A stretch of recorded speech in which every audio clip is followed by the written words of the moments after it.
Welcome to Vegan Business Talk with Katrina Fox, author of Vegan Ventures, Start and Grow an Ethical Business.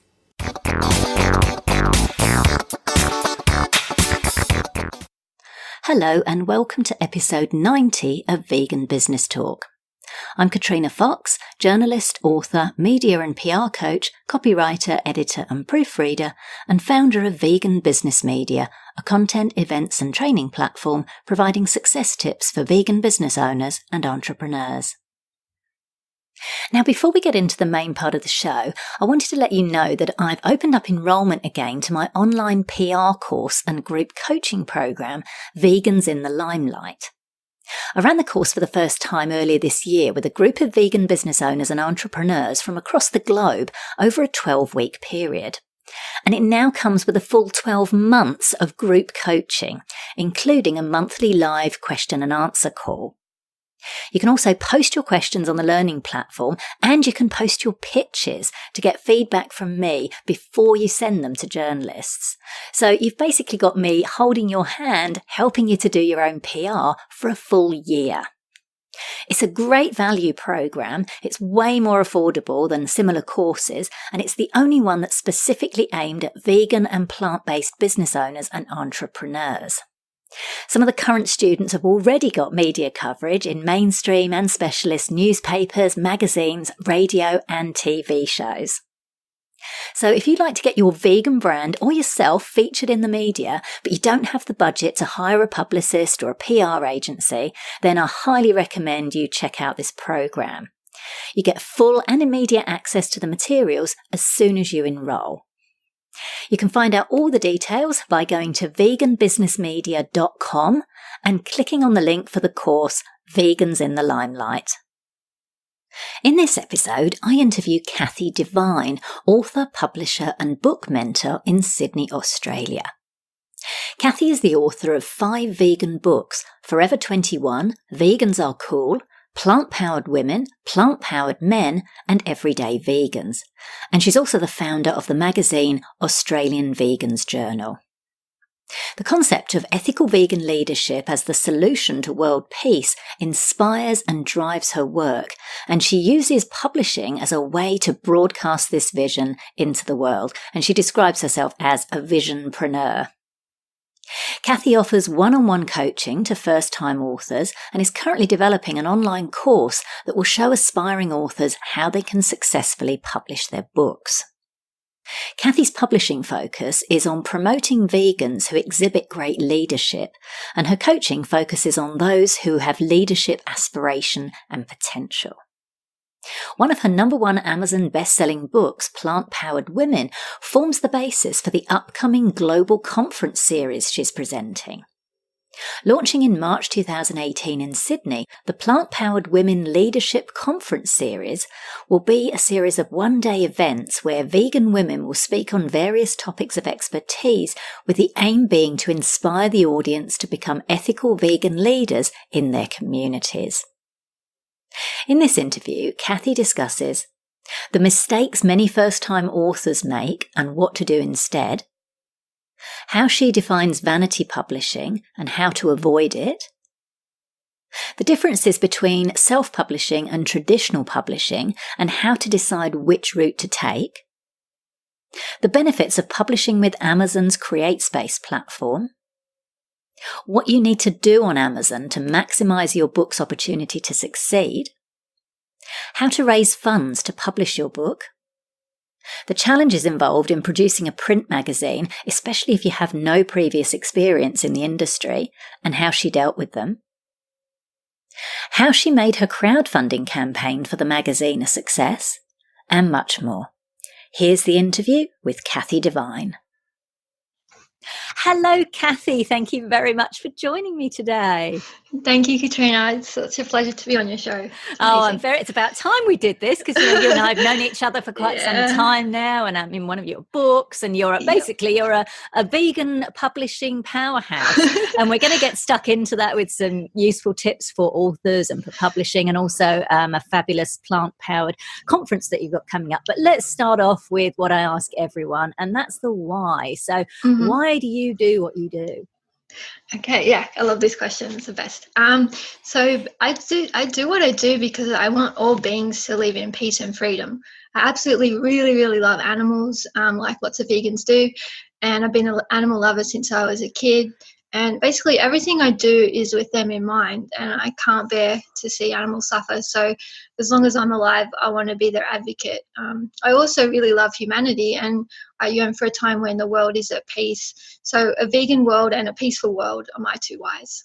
I love that. That's so fabulous, and I love that you said that so succinctly as well. Yeah. That was brilliant. I love that combination of the two because they are so Yeah. interconnected. The humans Yeah. and animals. No, that's brilliant. I love that. So now you've described yourself as a visionpreneur. So tell us a bit about what does that Yeah. mean and how is it different? Because there's lots of other like mompreneurs and I don't know Yeah. all these kind of There's different lots of preneurs. preneurs. Yeah. So Yeah, tell us yeah. what's a visionpreneur and how Cool. is it different to the others? Yeah, well, for me, this is my definition of it. Visionpreneur means a person who's driven by their vision, and this vision has a higher purpose that doesn't, necessarily mean making lots of money as a prime objective. It's doing business with heart and soul, and with a really big, big picture in mind, and creating a better world peace, justice, for everybody, that kind of thing. And I actually thought. I thought I made up the word, and because I was going through a period where I wanted to define to others what I was doing, and being an author and a publisher really wasn't cutting it. So because I'm just doing much more than that, and being a publisher is one of the tools that I'm using to project my vision into the world. It's not the end game at all, and it's really just the beginning of my work. And there's so many tools I will be using in the future to project my vision and strengthen my work around my two whys that I just mentioned. And so anyway, I Googled visionpreneur while I was going through this process, and I found that other people are using this word too, and with their own take on it. And I'm really, really glad about that, because the world is just so short on visionaries, and we really need to do a lot more of this kind of innovative thinking and working, because like the old way of working will just produce the same results. So I find innovation really exciting, and there's a lot of hope in it. So that's visionpreneur. And yeah, I mean, the traditional entrepreneur is someone that will, aim to make a lot of money and take risks to make a profit. So that's kind of like the basic difference there. Got it. I like that. And I love that you said, because I was going to ask you how being a visionpreneur informs what you do. And I think you've actually already answered that, which is fabulous, in that Oh, the cool. books and the publishing are the tools for getting your vision out into the world. So I love that. I think that's fantastic. Because we can all use different tools, depending on what our strengths are. And you've chosen obviously writing and publishing, and as you say, you're going to be adding to that in the future, which is awesome. So let's talk a little bit about the book writing and publishing, because this is something that you're an expert in. So for people who aspire to writing a book, so perhaps they haven't written a book yet at all, but they're thinking, oh yeah, I'd love to do that, whether it's fiction or non-fiction, what in your opinion are the key things they need to take into account before jumping in and doing it? Yeah, this is a really good question. I think this process should be done before even starting to write your first word. And I would think first up, like, why do you want to write a book? Like, that's a very important question. Like, what you just went into the whys. I think the whys are always the first thing you should look at. And I think this answer dictates what you would do after that. And you should consider it really carefully and be very honest with yourself. So, possible answers would be to share your vision, to get more credibility in your industry, to become famous, to become rich, to share your talent for writing with a wider audience, or to develop your literary career. And as you can see, they're very, very different motives, and the way you publish will differ according to the way you're answering this question. And another big question you should ask yourself is, are you willing to get involved in marketing your book? And are you willing to do publicity? Yes, very good questions. As Katrina knows, this is going to dictate, a lot of how this process goes and what publishing method you should actually choose. And also, just to be honest with yourself, is anyone going to read it? Will anyone be interested? And apart from your passion for your subject matter, do you have a potential audience? And otherwise you really are vanity publishing, which means you're writing basically for the ego boost.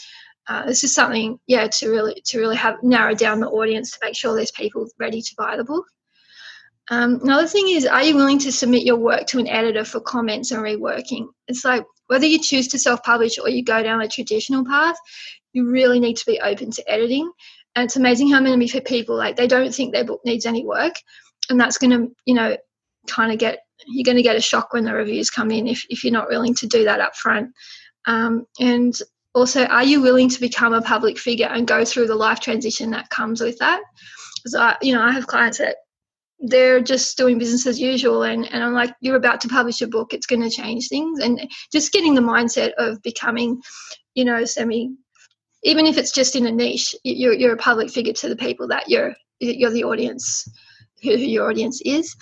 This is a big topic. I mean, that's a few things, but it's usually something in a first consult I go through with a client, just so they get their head around the whole thing from the start. Got it. Brilliant. Some wonderful tips there. There's a couple of things I'll jump into there. Definitely on the PR and marketing. And you and I have both met so many authors, and they think, right, that's it. You know, once you've written it, and even as authors, we know, like, once we've written it, it's like this relief. It's like, oh, thank God it's finally, and you get that proof copy in your hand, and you're like, great, it's ready to go. And you just want to sleep. You know? But then it's like, no, now you've got to get this whole load of energy to actually get it out there. So I love that you've said that. And like you said, as well, about, you know, are people going to read it? You know, particularly if it's in a niche that's quite overloaded already, you know, what's different about yours, kind of thing. So I love that that's brilliant. Those are excellent questions to ask, and that's really great value you've shared there. That's wonderful. Thank you. So the publishing industry, and you've touched on this a little bit in terms of the ways people can publish. So it's undergone a bit of a revolution or a transformation. So what have been some of your challenges that you faced as an independent author and publisher? So since independent publishing's opened up, there's so many possibilities, but the potential to get ripped off is really there. And, you know, when I started researching how to go about it, because I did want to independently publish, I just found there were a lot of scammers out there wanting to take my money. So what I did was I did the hard yards myself, and it was a real test of wisdom and intuition to kind of like say, okay, I need to avoid the traps, but I do want to publish. I do want it to be effective. I do want it to be powerful. So I thought, it's basically the reason I became a mentor for first-time authors, because I don't want people to fall into that trap and waste thousands of dollars on publishing a book when you actually don't need to. So once I avoided all the scammers, the next challenge was to build my author platform. So when I was ready to launch the book, I had an audience to sell to.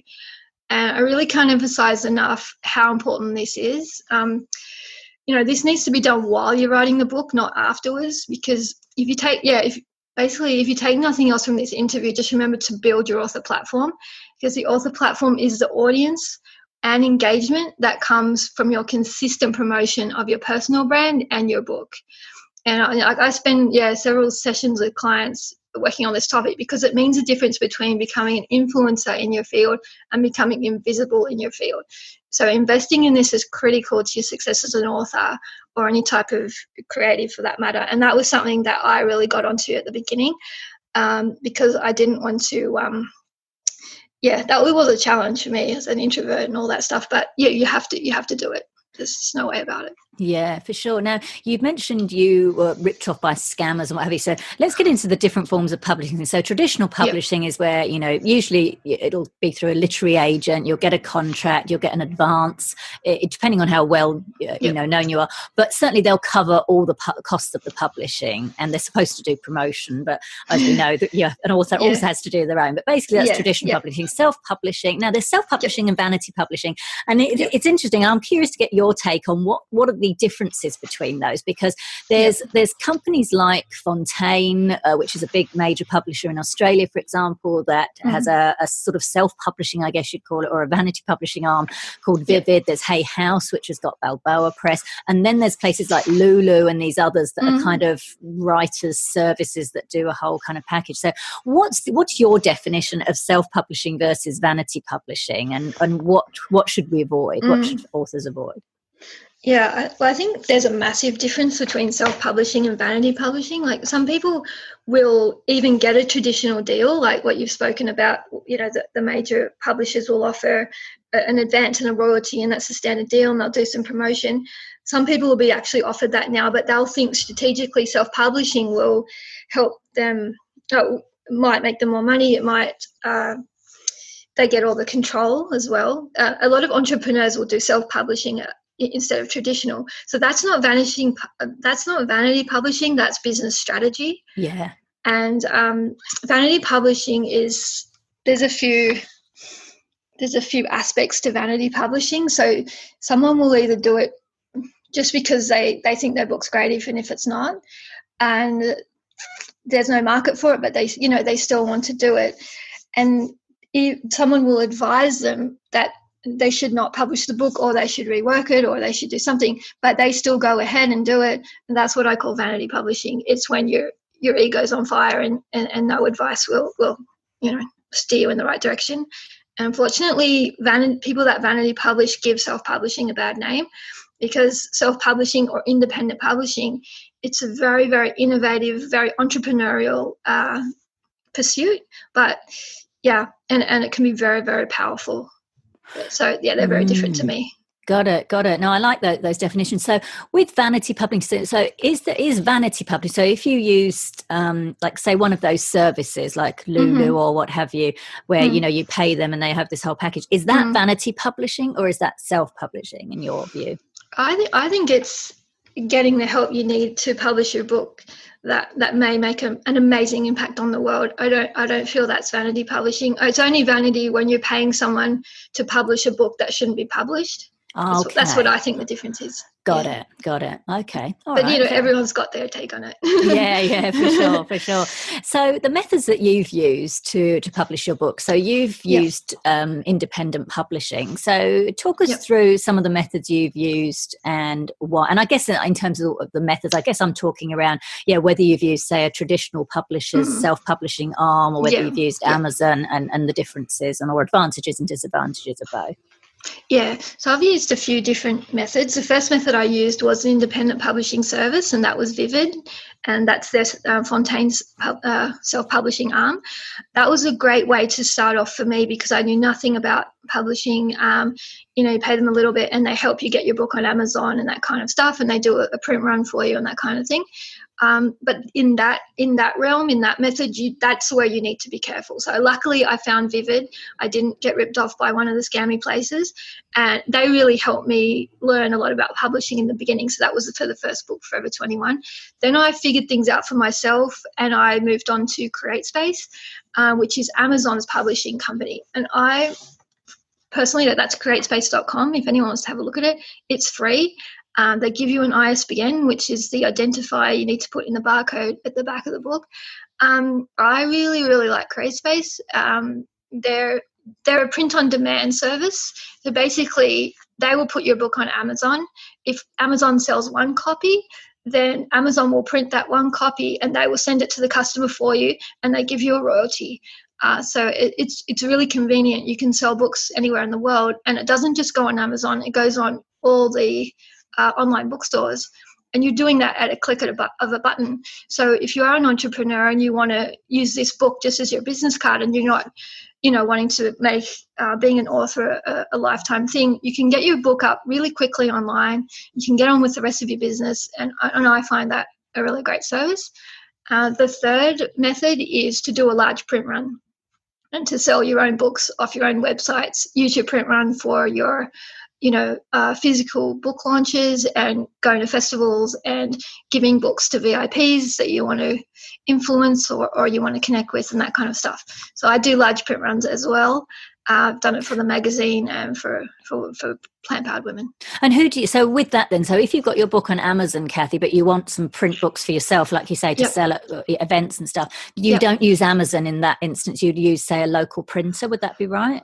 For me, it depends on which book. So for each book, I have different strategies, and for what I'm doing with the book. So I will, if it's a very large print run, you're much better off, printing at a print company than for us in Australia. It depends where you're from. If in America, it might be worth to just use CreateSpace because the shipping's not that much. But for us here, the shipping's a lot. But even if you're going to do 1,000+ books, I would just go with a print company because you're probably going to get a better price. And Amazon allows you to do it. So if you've gone with Amazon and you've got one of their ISBNs, you can still print independently. Oh, absolutely. Yep. Yeah. Okay. No, that's good to know because it's interesting. I was just curious about the ISBN because I know Amazon can give you its own ISBN and Yeah. basically CreateSpace is listed as the publisher. But there's also Oh, the got you. option of, Yeah. of like what I did with my book Vegan Ventures is that I've got Yep. my own ISBNs. Like Yeah. Tracy and I, my partner, have got our own ISBNs, but we use Amazon Yeah. CreateSpace. But the Yep. publisher's listed as Vegan Business Right. Media. So that's, Yep. I guess that's an option as well. Okay, cool. So, but Yeah. Amazon allows, so even though you've got an Amazon ISBN, you can still use a local printer. Is that right? Yeah, the book is completely yours. The Oh, copyright's yours. cool. You own it. There's CreateSpace don't care what you do because, yeah, it's all yours to do what you want with That's it. good because I think with some of those others, like you mentioned, Vivid, when Yeah. they give you the ISBN, so you're not kind of owning your ISBN, so you're a Um, little bit tied into some of those companies. I think when you do that, as far I as I'm, think no, with them you can still, yeah, you can still. I printed you independently can. Oh, my okay. books. Yeah, All it's right. still Cool. good. But it might be with others like Lulu and stuff. I don't know. Yeah. So it's good to check these out. That's what I say. Yeah. It can be a bit of Yep. a Check minefield, and the check the fine print. yeah, absolutely, absolutely. So Yeah. that's good. Now we've mentioned Amazon, and Yeah. obviously, Amazon is just kind of massive now, and it's coming to Australia. It now does way more Mm, than just books and stuff. So obviously, you've mm, had a good experience with them, and I have too. I yeah. mean, I use Amazon for Mm, printing. Anyone who buys from Amazon, yeah. the book on Amazon gets shipped from Amazon, but I use Ingram Spark for Mm, other mm, places. So if I want to have books printed in the UK, the US, or mm, Australia, they've got branches in all of those, and yeah. they deliver. So, what are your thoughts on Amazon versus Ingram? I don't know if you've had much experience with Mm, Ingram or whether you need mm, to use both, or just your thoughts on Amazon versus other things, or maybe using yeah. Amazon in conjunction with other services. Yeah, I've used Ingram and Amazon. I used Ingram for my book, Everyday Vegans, because I like the color printing that they did as opposed to CreateSpace, which doesn't, in my opinion, it doesn't print as well in color for images. I didn't have a super great experience with Ingram. I don't know why. So I actually withdrew the book. But yeah, I do prefer Amazon. Just my personal experience. Just the back end of the website for me is more intuitive and works better. But I don't know. That's just a personal thing. I would say lots of authors use Ingram and it's great. So yeah, Yeah. I would look at both. And as you said, it does suit you for different purposes. And I think when you're looking at a platform, you need to look at your goals and your purpose for each book. So if you're doing more than one book and they're all different for different purposes according to your vision, you need to look at all different platforms and be open to using more than one for sure. Yeah, that's great. So, in terms of Amazon, then, what do authors need to do to get the most out of using Amazon? Because I've read that Mm. Amazon's almost like its own search engine. You know how we've got Yeah, Google, it and is. so what do they need to take into account to get the most out of Amazon? I think the best way you can leverage Amazon is the number one bestseller status and the rankings and stuff like that. So I would focus, everything around that. It's a big topic as well, the Amazon topic. The things like category selection, are critical. So do you want to choose a small category in terms of the number of books, like a niche category where there's not many books in that category, so you can easily get a number one ranking Yeah. and use that forever in marketing? Like once you got a number one, you got a number one, so you can just keep doing that. Or do you want to take on a bigger category, because if you get the number one in there, the prestige is bigger? So I usually do both because I'm into diversifying my risk. It's a business. It's just like my commerce degree kicking in. So it's like you can usually pick at least two categories. So I will pick a small one and a large one. And so, I've actually gotten a number one bestseller in both small and large categories for two of my books. Nice. So, Nice. so the way to achieve this, it is a bit of a long story, and it's something I go into coaching, how to get the number one and stuff like that, because you can do it as a strategy. And it's definitely something worth pursuing, because it just means a big boost to sales, a big boost to the overall feel of the book as being an Amazon bestseller, and that kind of stuff.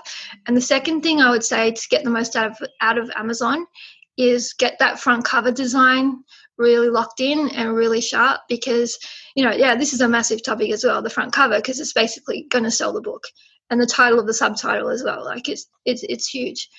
So what you put on that front cover is going to sell your book, especially online when people don't always look inside the book. Even though Amazon have that feature, people are going to look at the cover, get a very quick impression, and they may buy it or not. Yeah, got it. And I like you mentioned, the title and the subtitle as well, because as we mentioned, Amazon's like its own search engine. So you want to have your keywords in, I'm guessing, as well. So Yeah, no, that's exactly. great. Really good advice there. Very good.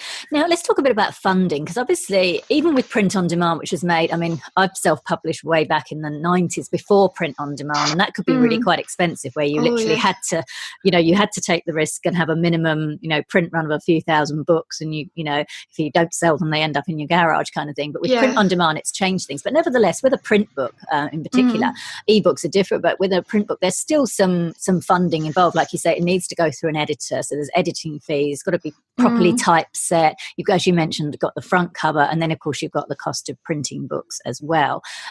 So tell us a little bit about what are some of the methods you've used to fund your books, and what tips can you offer independent authors on how to raise the funds to publish their book? Yeah. My motto is, when I'm going into it, like any book, is to never lose money. And I mean, that's a good motto. I like that. Just don't lose money. Don't put your life savings into it. I see people they just put thousands of dollars at it, and it's just not going to help, because when you think about publishing, you don't think about your first book. Think about longevity. Think about building your book empire or building your brand empire. So your first book, if you throw thousands of dollars into your first book, how are you going to fund the second book and the rest of the spin-off products and everything that goes with, people call an authorpreneur. So it's another preneur. There we are. There's some authors out there that have written books on being an authorpreneur. You should check out those books. They're pretty cool as well. And so you want to learn. What I do before I start a book or a magazine issue is I just do the break-even point. So if you don't know what break-even point is, you can Google it, or you can ask an accountant to work out basically, how much it's going to cost, how much you think you're going to make, and work out how much you need to break even.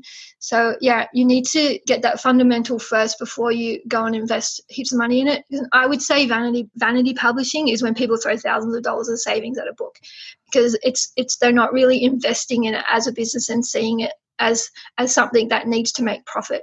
So like, whether you're doing things as a social enterprise model or you're a business person, the results are the same. Because like for me, I like to make money so that I have money to give to animal sanctuaries or any cause that comes up that I want to share my money with. But that means I still need to make money, because you can't give money that you don't have. So you need to be profit focused no matter what. So I would say, when we're talking about the ways to do it, I would do a pre-order campaign, and I have done, and it works really well. Because one thing, it's awesome for marketing, it's awesome for PR, it's awesome for getting media, but it's awesome for paying the cost so you don't use your life savings. And I think fundamentally, you're getting the costs, and as you go along, you do a pre-order and you're paying for your cover design with that money, and you're paying for your editing, and you're paying for any setup costs, and at the same time you're promoting your book. And I would do that, especially as a first-time author. I would definitely do that to get that startup money, so you're not using your personal money. I like that. That's a really good idea. And I've seen it used as well in fashion as well. I know Leanne from Vault Couture does that, does pre-orders with a discount or with some added incentives. And it really helps, as you say, just to get that capital in up front to actually fund it. And I guess it also goes back to what you were saying earlier about it. That's also quite a good indicator of whether there's an audience or not for the book. And if you find that, okay, nobody's ordering it, maybe you need to rethink or, rethink your strategy or what have you. So or just redo the cover design and it's a great tweaking moment where you can think, okay, this cover design isn't landing, the title doesn't work or something, and you can ask people like, why aren't you buying it? Exactly. Or do you have any funny enough, the title for my, I was like racking my brain over the title for my book. I wanted to initially call my book Secret Vegan Business, and I just thought it was a really cool title. And I put it out there, I did this survey, and basically I came up with another couple of ideas, and basically it came last, like nobody was into it, and I was like, oh bugger. And then I put it out, and I was still racking my brains, and then I put it in a Facebook group that I co-admin with Keisha, who we know from Evolutus, and actually Keisha came up with the title Vegan Venture. Did she? That's a really cool one. And then I think I came up with the subtitle, so that was a really good idea of crowdsourcing your title or your covers is great, and people sort of feel a sense of ownership as well in some ways. They're kind of like, they're quite looking forward, they feel like they've contributed in some way, so they're more likely to buy the book. So that's great. Excellent. I think Facebook is the best place to do market research. I mean, sometimes I just use my, your Facebook friend list as a thing like, hey, I'm thinking about doing this. What do you think? And you just get instant feedback. And it's like, if it bombs, it bombs. And you're like, okay, let's move on. It's like Exactly. No, that's so true. And we never had all this in the past. So it's a great research tool. So now, well, actually, let's stay with books at the moment, and then we'll go on to the magazine. So my final question, I guess, around books is advance praise. So getting advance, testimonials, advance praise, either from celebrities, if possible, or from well-known people in the field that an author is in. That can obviously, be quite helpful. What tips can you offer on how to go about soliciting these kind of testimonials? Yeah, I think the process is really simple on this. Just ask them, because it's amazing. When I published my first book, Forever 21, no one knew who I was. Like I was not an author. I was just a person that wanted to do a book.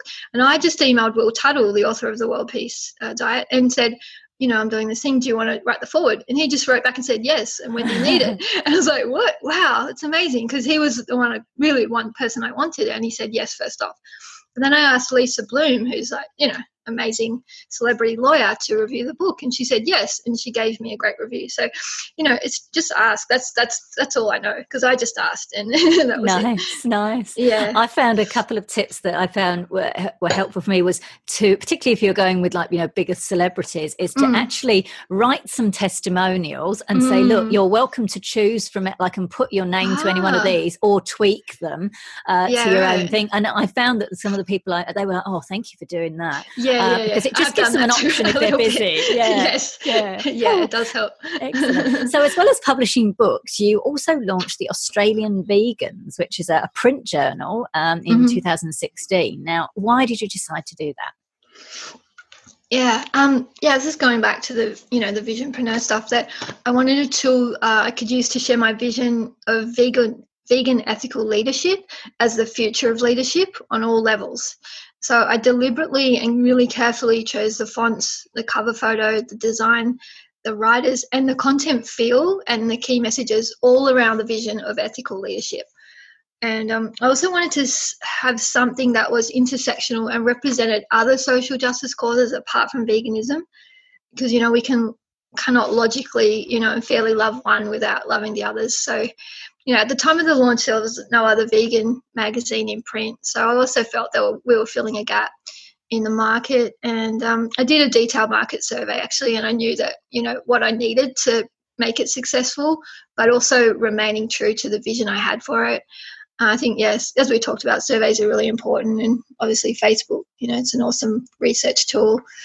And because the focus was so specific, I actually had no idea if I'd sell a single copy. But I didn't actually worry, because I just have the absolute passion and belief that the future of leadership lies with ethical vegans, and it's just such a strong and powerful feeling within me that I just didn't think it would fail, and I didn't think it would fail even if the outcome looked like a failure. I was happy to do it, because I'm not willing to do a magazine and put in all that effort if it's not going to be about vegan leadership, because that's just something I really feel passionate about. And the other reason I did it was because I wanted something really high quality and something targeted towards leadership that I can send to members of parliament, CEOs of big business, to encourage them to become ethical leaders.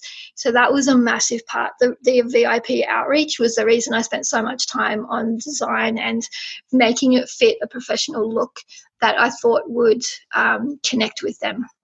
Got it. And I think you've definitely succeeded in that, because it does stand apart, because as we know, there is another vegan magazine in Australia now, which is much more mainstream, with celebrities on the cover, and it's in the newsagents. And it's actually nice, as you said, to have that real point of difference. Often, sometimes in a niche market, it can be quite tricky to, for both, for two or more publications to exist. But when they're very different like that, I think that's actually excellent. So I think you've definitely done that, which is fantastic. What were some of the challenges involved in putting together and publishing it, and how did you overcome them? This is a classic one. The challenge was I'm not a journalist and I'm not a magazine publisher. So it's like, what are you doing? So I had a vision, basically, and that's what I start off with. And I wanted to share it via the magazine medium. So I needed to learn everything about it, and but kind of not, because I realized the value of delegating to experts. So I cut down the time required in the learning process. And this is something I've really learned from Richard Branson, that you surround yourself with people who can do all the little details so you can stay focused on the visionary stuff. And so I'm really the director of the magazine more than anything else, even though it says it's the editor is, what it says on the front page. But really, I'm just directing the traffic. And so another challenge is printing ethically has always been a challenge for me. So I really spend a lot of time sourcing a printer who would print on 100% recycled paper, but also for a reasonable price. So my wholesale price was good. So shops could sell it for a reasonable retail price. That was very important to me. That's an interesting one, and we didn't touch on that with books, but there's kind of that trade-off somewhere, isn't there? Like when we're going with Amazon about the printing, but those are strategic decisions we've got to make. We're being vegan is all about as far as is practically possible. So okay, no, that's cool. Now I know you said there's certain like speciality shops that sell the magazine, but you haven't put it in the same way as the other magazine in this space, in that a ton of like mainstream news agents and retailers. Tell us about your decision to not go down that route, and what are some of the why, I guess, or what some of the considerations are when doing that.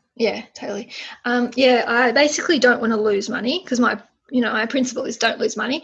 So the magazine is, because it's only one Tracy's of them. Tracy's going to love this, I'm just my partner Tracy is all that. She's such a business very business minded, and she loves that sort of thing. I'm going to tell her you said that. She'll be like, oh good, yes, I knew there was a reason I liked Kathy even more.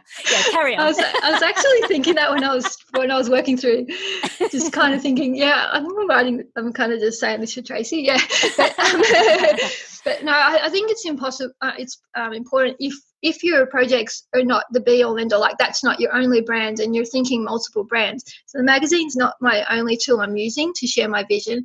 So I didn't want to risk too much money. So at the moment, what I'm doing is testing the market by selling online and through the selected retailers. And if the demand's there, I'll sign the news agency contract. I actually have an offer for the news agencies, but I'm just not willing to sign up for it.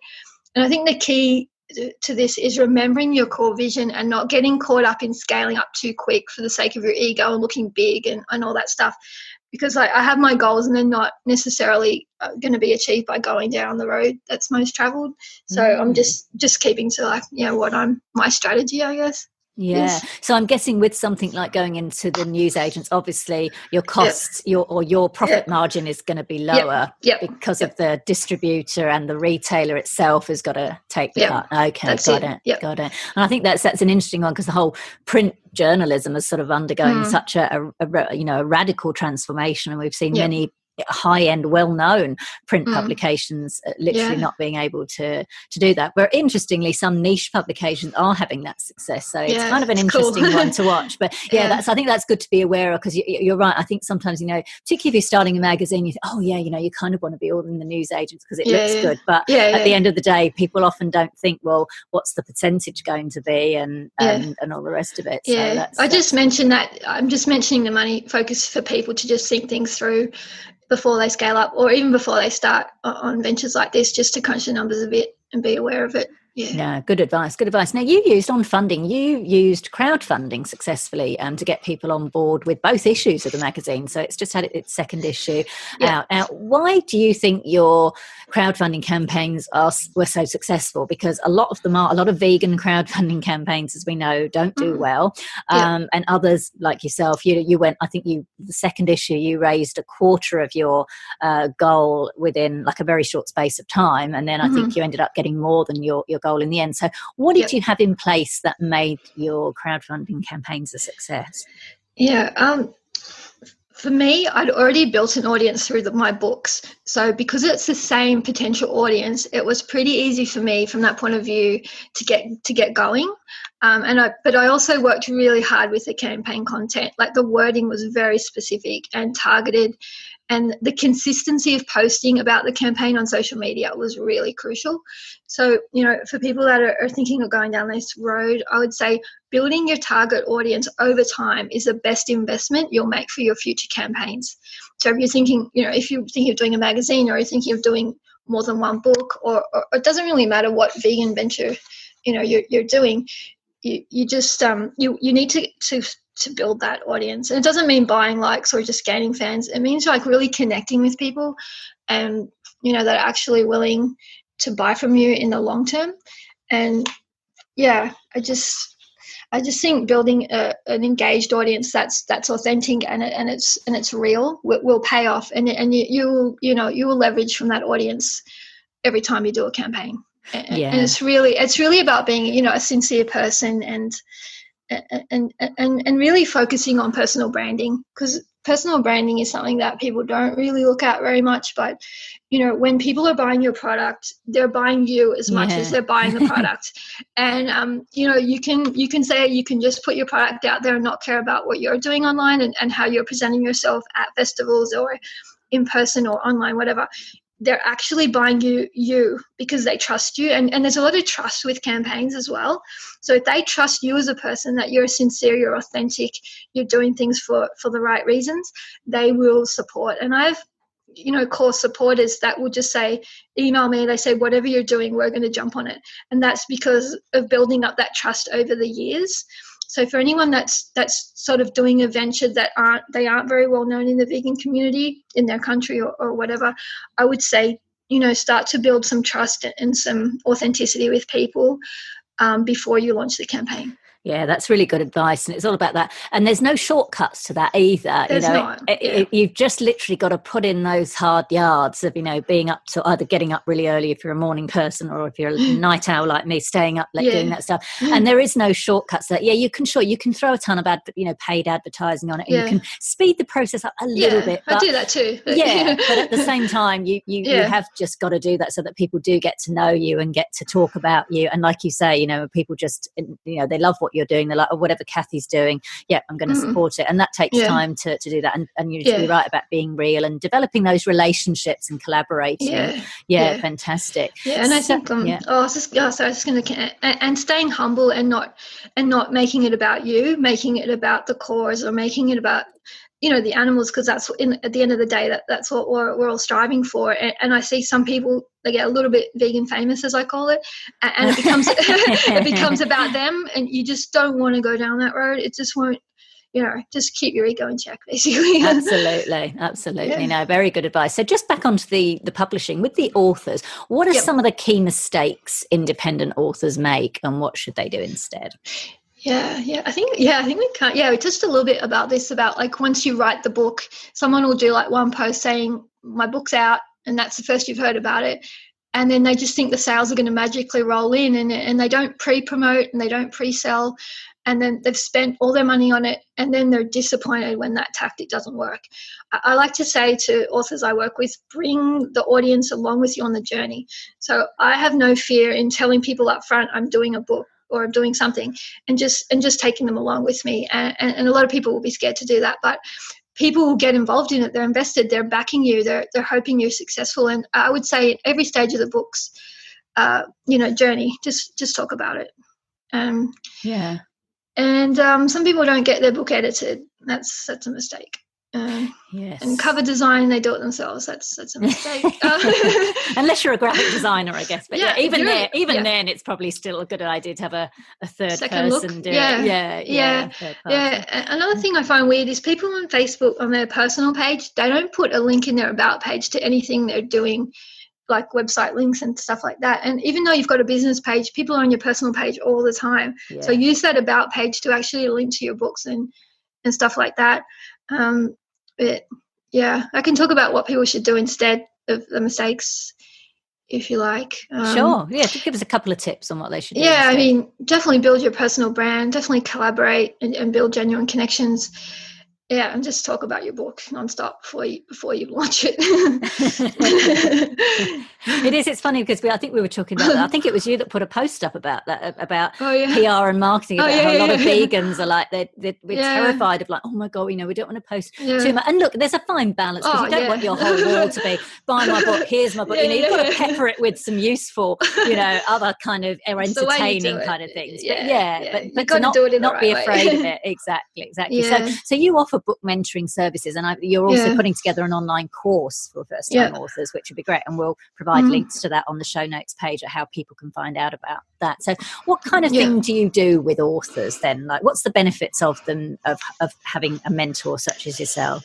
I guess, the benefit is someone that's already done it. They've already done all the hard work, and they've, gone through the whole process. So I can give people a timeline. So this is what you do first, this is what you do second, this is what you do third. This is what you do through the whole process. And, the experience I've had so far with authors, they're like, oh my God, I'm so glad I came to you, because I wouldn't have any idea this was all involved. They just thought they're going to write the book and put the link on their Facebook and everyone's going to buy it. And I'm like, well, you could try that, but mainly it doesn't work. I work on a lot of personal branding with them, people, creating awareness about them as a person and their book. And if they've already got social media pages, I'll have a look at them and see if they need reinventing or like rebranding and stuff, because sometimes they do. And we really, really go over how to make a mega successful cover design, because that's going to make or break the book. We'll go through Amazon ranking, potential number one, stuff like that. And because, there's a survey that came out of the New York Times that said 82% of people dream of becoming a published author. And I think that's a massive percentage. Wow. Whether that's true or not, I don't know, but that's a huge amount of people that wish they could be authors. And I'll just say to anyone listening that, now more than ever, it is actually possible, because there's so much technology we can even use from home to create books and become publishers. And I've done about 7 years, in the business of independent publishing, so I can help people. Even if you don't think you're a great writer, there are, ways around that as well, with ghostwriting and getting people to help you write your book and stuff like that. So the writing isn't the issue for me. It's more about the marketing and the branding that will actually get you to sell books. I do a lot on that. Yeah, nice. No, I like that. That's great. And I say it's good to have someone, like you say, who's been in the trenches to just guide you through what am I trying to say? Guide you through the process. That's the word I'm looking for. Excellent. Now, one of your books, and I love that you mentioned on this earlier, you talked about authorpreneurship, and also with the Visionpreneur, the books and the publication, the magazine are one tool that you use to share your vision. And another tool you're now using is taking one of your books, the book's titled Plant Powered Women, and turning that into a conference series, which is very exciting. And that's kicking off next year. The first one's kicking off next year. It's a leadership conference series in March 2018 in Sydney. Tell us a bit about that, why you're doing it and what the aim of it is. Yeah, this is really fun. So basically the conference is a tool that I'm using to share my vision, that I believe that the feminine, takes on the majority of leadership roles in the future of our planet. And because I can think of no one better suited to being a leader than a vegan woman who has all of the ethics and compassionate grounding that a great leader should have. And when we see the constant threat of war and devastation that war has caused, I logically and urgently see the need for compassionate, gentle but powerful leadership to be implemented right now.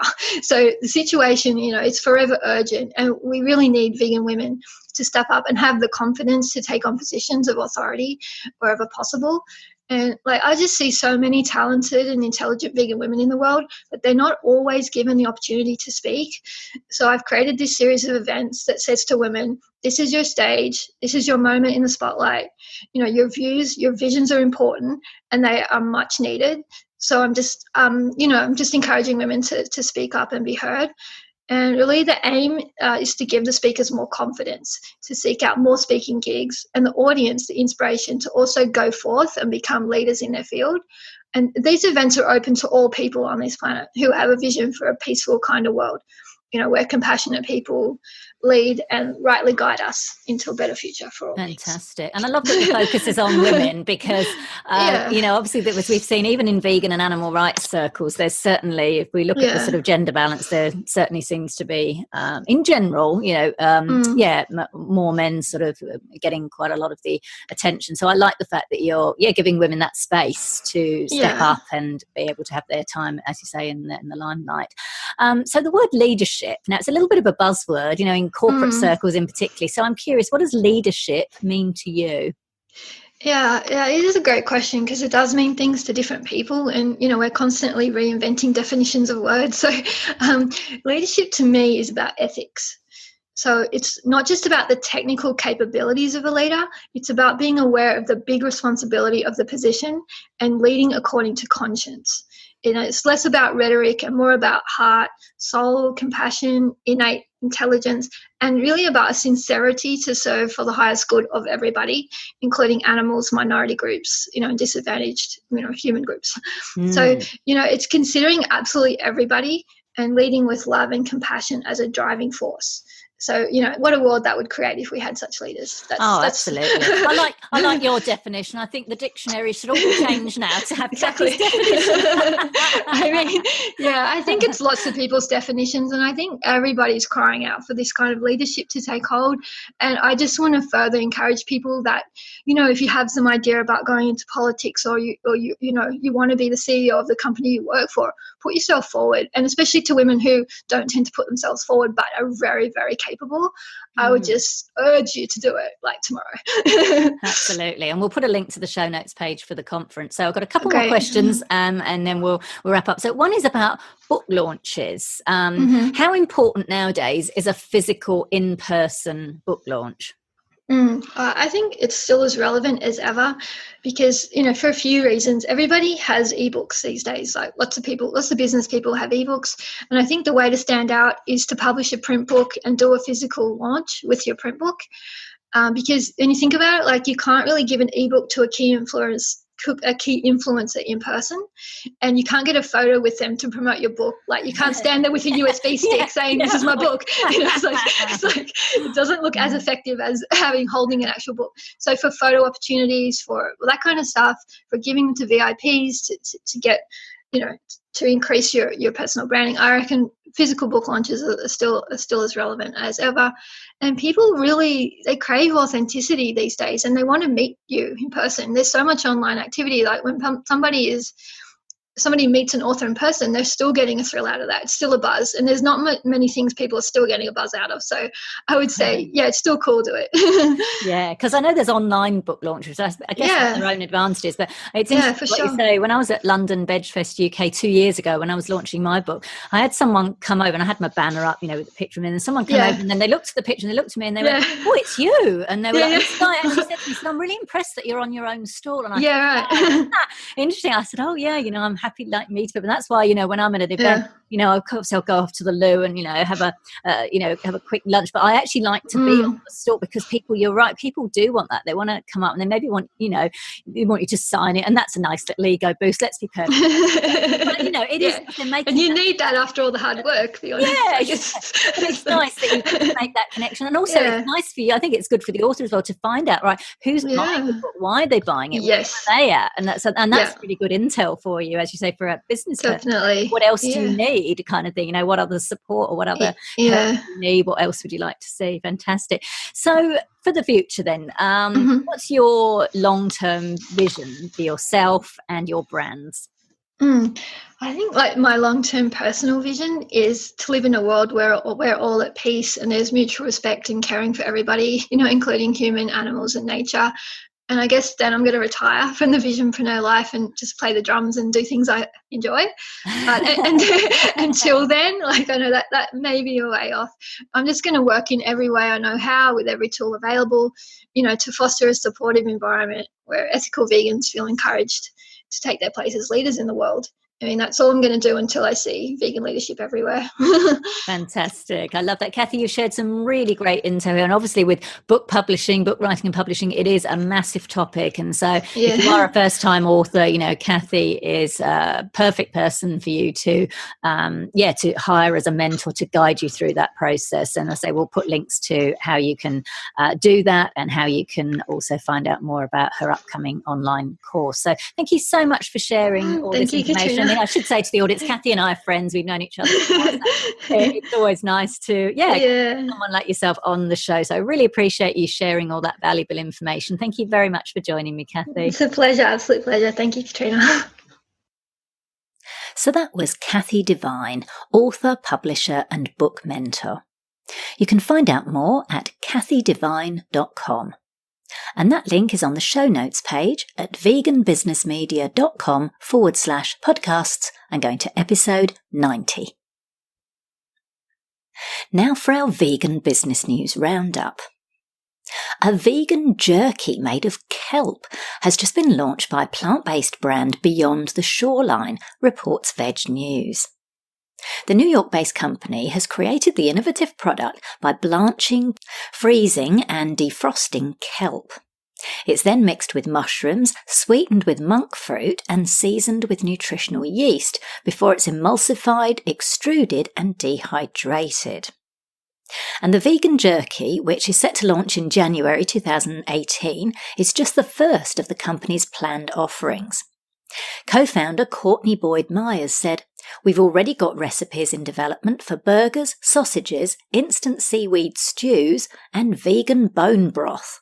And we want to establish Beyond the Shoreline as a household brand for sea green-based products."